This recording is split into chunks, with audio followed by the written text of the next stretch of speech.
Welcome, guys. This looks pretty much done already. There's some information from just a few minutes ago from Ben Jacobs, who usually has very good information about the transfer market, where he says that Real Madrid has already reached an agreement with Leipzig with the club, which was what was missing, right? He doesn't mention any figures yet. We'll talk about numbers in a moment, but well, it wouldn't exceed 130 million as a fixed fee plus add-ons. The agreement with the player was already done. Madrid got in the middle of Paris Saint-Germain's interest, even the pre-agreement that Paris Saint-Germain and the player had. But of course, when Madrid gets involved, well, this guy will want to play for the best club in history. He'll want to return to Madrid where he already lived, and he hasn't had any doubts. Paris Saint-Germain got upset.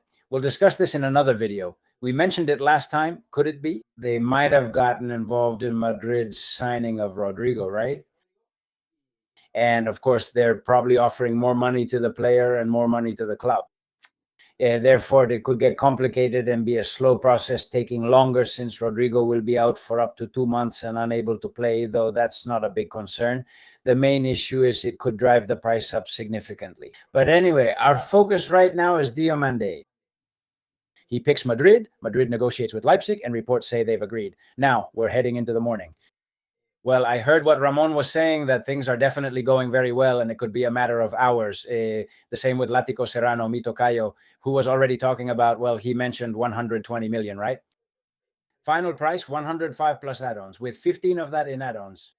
Maybe it will go up, reach around 130, which was something that, for example, Pepe Alvarez mentioned on his X account, and it will be resolved in the next 48 to 72 hours. When everyone says the same thing, and even if some numbers change a bit, everyone is on the same page, it means it's going to happen. And it will have been lightning fast, like with Bernardo, like with Cucurella. Well, Cucurella broke records, didn't he? And, well, it could be a historic summer if this ends up happening, which it will, and especially with Rodri. I don't know if there will be anyone else, but, well, it would already be Bernardo Silva, Konate, Dumfries, Cucurella, Diomande, and Rodri. Man, you're signing 2 World Cup champions. You're signing a very reliable fullback. I'm less convinced about Konate, but, well, we'll see how the kid develops. In fact, looking at what he did 2 or 3 years ago, not what he did this past year or what he did in the World Cup, where he wasn't a starter, and when he played in that 3rd and 4th place match, he looked a little shaky. But, well, then there's also Bernardo Silva. I mean, a lot of experienced veteran players. Diomande isn't, but that's the kind of bet Real Madrid has been making in recent years. Very young players who stand out. This one is going to be a bit more expensive because he's already spent a year at the top level doing very well. But, well, it's just that it's a brutal market. Florentino got his act together. The electoral process came at a great time. For me, honestly, it really helped wake him up to a real genius in business like Florentino, who, in recent years, and it's clear, Madrid has completely changed its signing policy this year compared to previous ones. No, we were actually doing well. We hadn't replaced players like Kroos and Modric in midfield by signing Rodri, though I'd like to have 2 reliable players there. But anyway, I think Rodri is one of the most reliable players. We just saw it at the World Cup. You strengthen all the positions. You don't have anything missing at all. Absolutely nothing is lacking. And I think it's amazing. Now let's talk about Diomande's price, because of course, yes, it's true that he's expensive. 19 years old, but if you compare it with prices that are being paid and signings that are being made this summer, you say, hey, actually, it even seems cheap. But, well, before that, of course, Diomande's options.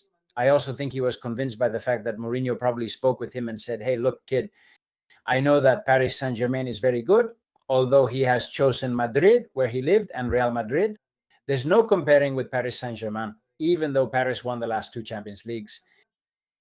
But he must have told him, on the right, I don't have anyone reliable. At Real Madrid, there hasn't been anyone reliable on the right in the last 2, 3, 4 years. Rodrigo is occasionally good, but often inconsistent due to injuries. It's clear, right? Because that's also where Diomande plays. But he also offers the option on the left. And there you can mix and match a lot of options across the front line. Whether Vinicius leaves or not, and I insist, I hope he doesn't, because for me, the ideal is Vinicius, Mbappe, Diomande. If Vinicius were to leave, you could also have Diomande on the left, or you could have Diomande on the right and Mbappe on the left. I'm less sure, since Mbappe either won't play on the left or just doesn't, even though he always starts there.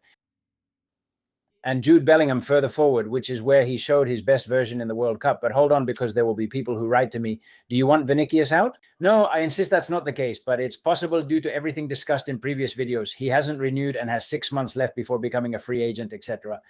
I don't want to get too much into the Vinicius situation. Just imagine Vinicius stays, which would be normal and expected. And you also have those options. Hey, dropping Bellingham back a bit, pushing him forward at certain points in some matches, in some games to give other players a rest. Man, it gives you a million options. Also having Gonzalo and Hendrik, maybe one of them leaves or both. Be careful, because this is like a domino effect.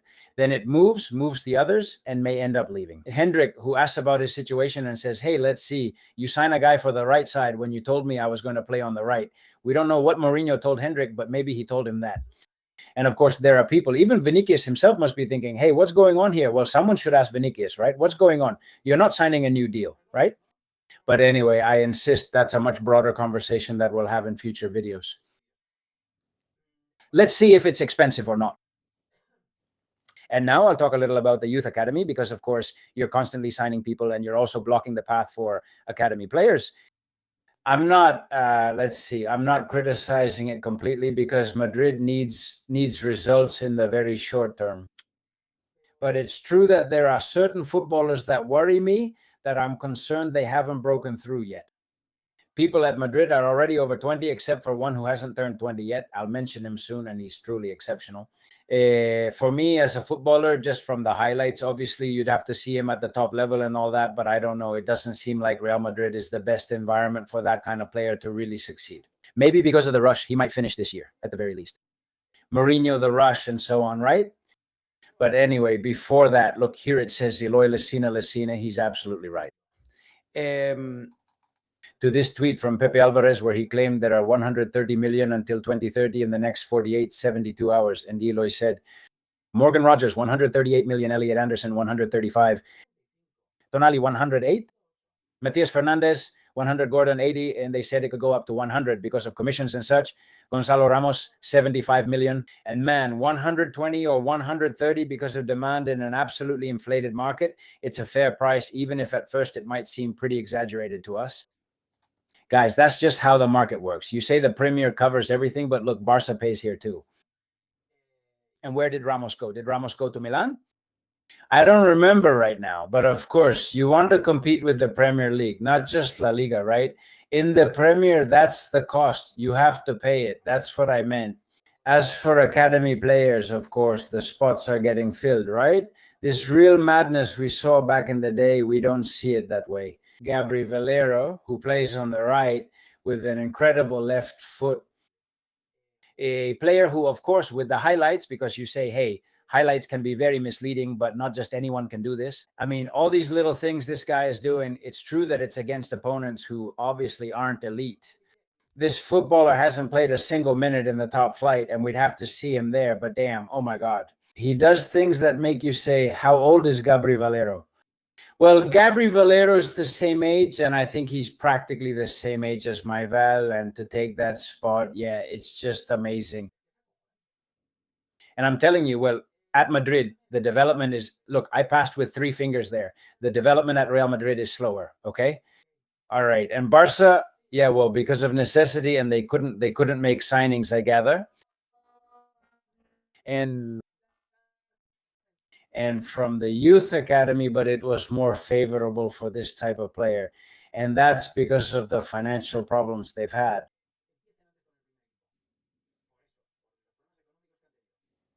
Barca's youth academy isn't better than Real Madrid's. Just look at how many come out of La Fábrica and then succeed elsewhere. But Madrid uses it more as a business, guys. That's how it is, rather than to develop players.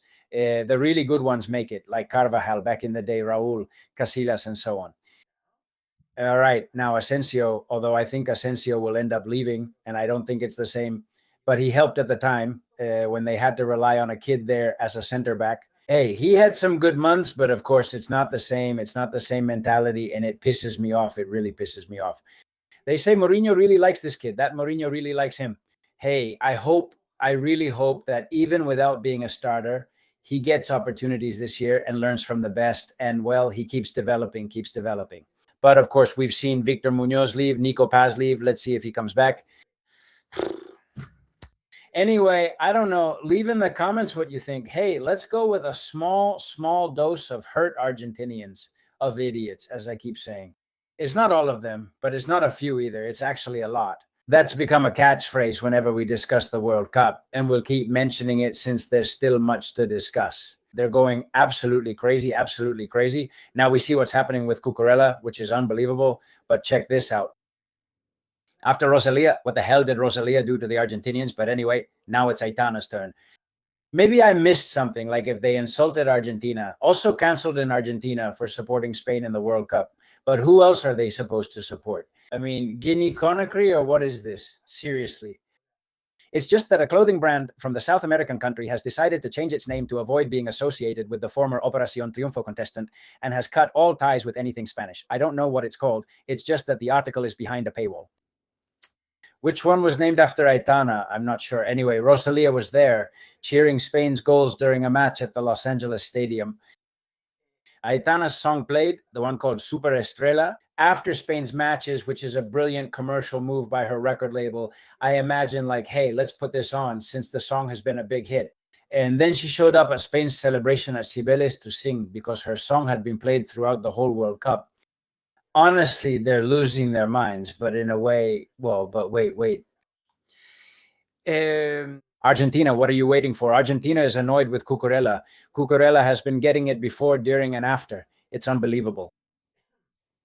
Argentina is upset with Cucurella and disliked his World Cup celebration song. The runner-up country didn't like that the fullback celebrated to the rhythm of Malbec by the Argentinians Duki and Bizarrap, a song he had already chosen during the Euro Cup celebration. Of course, but he already picked it during the Euro Cup celebration. What's the issue? Actually, I hadn't heard this song before. If you pay attention, I can't play it for more than 5 seconds, but look at Olmo, at Jeremy Pino. Gabri also shows up there. He arrives in the city and the mood isn't there. Listen, everyone knows it. They've been listening to it for over 2 years. Everyone knows it. I'm not sure when the song will be released, but the national team has been listening to it in the locker room and on the bus while traveling. I mean, and they go and get upset. They just want to get upset because I've noticed that Cucurella really annoys them because of that. Cucurella eats a paella, that disrespectful guy who called Cucurella stupid and all that. But really, what bothers them? First of all, how can you dislike Cucurella, for starters? What bothers them about Cucurella? There's also a wonderful documentary where he talks about his son with autism, which is incredibly touching. You see Cucurella hugging his kids there after winning the cup. I mean, anyone who dislikes Cucurella, because now he's probably going to start being disliked, of course, by Barca fans and so on. But even then, most of them can't really dislike him. It's impossible. It's impossible. So take a look at this Argentine show, this podcast. Sorry, I have it here in a really small window, and I actually had to remove the music they were playing, but you can hear them perfectly. I can understand this kind of show where they make fun and so on, but when they start insulting and also talk about autism and such with very little respect, they've clearly crossed the line. This was being said about Cucurella just a few days before the final. Pay attention, because honestly, this is really outrageous, of course, and frightening. No. I'll pray to God harder than ever for him to eat a paella full of dicks, said a real bitch. It went really viral after that statement. Of course, I mean, yeah, here in Spain, we've seen those shows like, what's it called? La Resistencia 2 with Broncano, where insults are a tool. They're used as a comic device.